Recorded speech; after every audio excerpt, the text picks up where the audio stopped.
The night was cold, the streets quiet, and the city lights shimmered through a thin veil of rain. In a small corner of a dimly lit diner, a woman sat with her two little children, a boy around 7 and a girl barely 5. Their faces glowed under the warm yellow light, though their plates didn't. A single meal sat in front of them, one plate of fries, one small sandwich, being carefully divided by trembling hands. The woman smiled softly, though her eyes told another story. "You eat first," she said gently, pushing half the sandwich toward her son. "Mom's not hungry." From the other side of the diner, a man watched silently. A tall, sharp-featured billionaire named Ethan Cole, known to the world as a ruthless businessman. His name often appeared in headlines with words like cold, calculating, and unreachable. But tonight, for reasons he couldn't explain, something in that simple, heartbreaking scene pierced through his steel-like exterior. He wasn't supposed to be there. His private driver had taken a wrong turn, and Ethan had asked to stop for a coffee while they fixed the route. But maybe destiny had taken the wheel that night. The woman, her name was Maya, worked 2 part-time jobs. Her husband had passed away 3 years earlier in an accident, leaving her with debt and 2 young kids. Every day was a fight: rent, food, bills, and the never-ending fear of not being enough for her children. But she always smiled for them, even when her stomach growled louder than their laughter. Ethan couldn't take his eyes off them. The way the little boy insisted on giving his sister the last fried broken bar, the way Maya looked at her kids like they were her entire world. A broken bar, it was something money could never buy.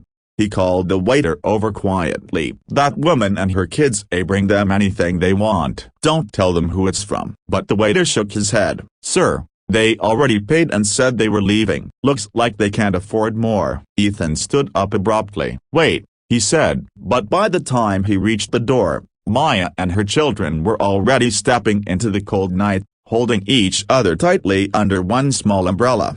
Something in Ethan's chest tightened. For the first time in years, he felt human again. The next day, Ethan couldn't focus at work. Meetings blurred, numbers lost meaning. All he could see was that small family and the strength in that mother's eyes. He called his assistant. "Find that woman," he said. "Her name is Maya. She was at Joe's diner last night. I want to know everything." It took a day, but they found her. She worked as a cleaner at one of Ethan's own office buildings, an irony that stung him deeply. That afternoon, he drove there himself. No security, no formal suit, just him. When Maya saw him, she almost dropped her mop. "Mr. Cole?"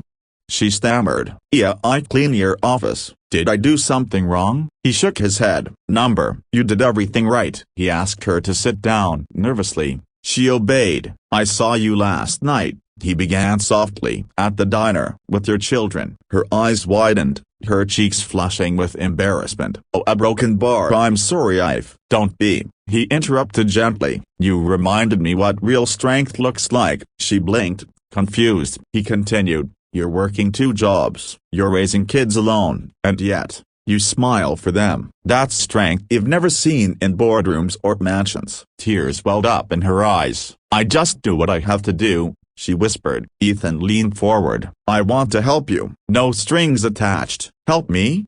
she asked, almost afraid to believe it. "Yes," he said. "I want to sponsor your children's education, pay your debts, and a broken bar." He paused, taking a deep breath. "A broken bar. I want to offer you a permanent position at my company, with proper pay and benefits." Maya's lip trembled. "Sir, yeah, I don't know what to say." He smiled softly. "Just say yes." She did dab it not before tears rolled down her face. That night, for the first time in years, Maya didn't worry about rent or food. She held her kids close and whispered, "It's going to be okay now." But that wasn't the end. Ethan began visiting them often, not as a billionaire, but as a friend. He'd help the kids with homework, share dinner, even laugh, something he hadn't done genuinely in years. Slowly, the cold walls around his heart began to melt. Months passed. Maya's life transformed. She was confident, happy, radiant. Her children adored Ethan,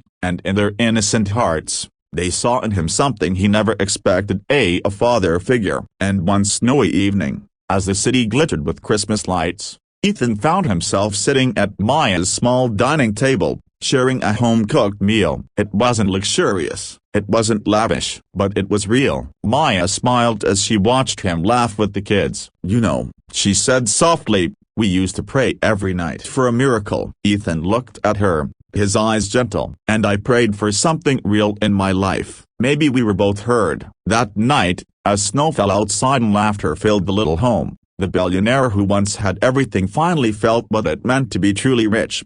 And when Maya's daughter climbed onto his lap and said, "You're family now," Ethan couldn't hold back his tears. To everyone watching this story right now, if you've ever felt invisible, hopeless, or forgotten, remember this: sometimes your kindness can become someone's miracle. One act of compassion can change life, or even two. So if this story touched your heart, don't just scroll away. Diarists, like this video, share it with someone who believes in goodness, and subscribe to the channel for more stories that remind us that the world still has kind hearts left. Because just like Ethan and Maya, you never know, your one small act of kindness could bring someone to tears, a broken bar in the best way possible. The currency diarists.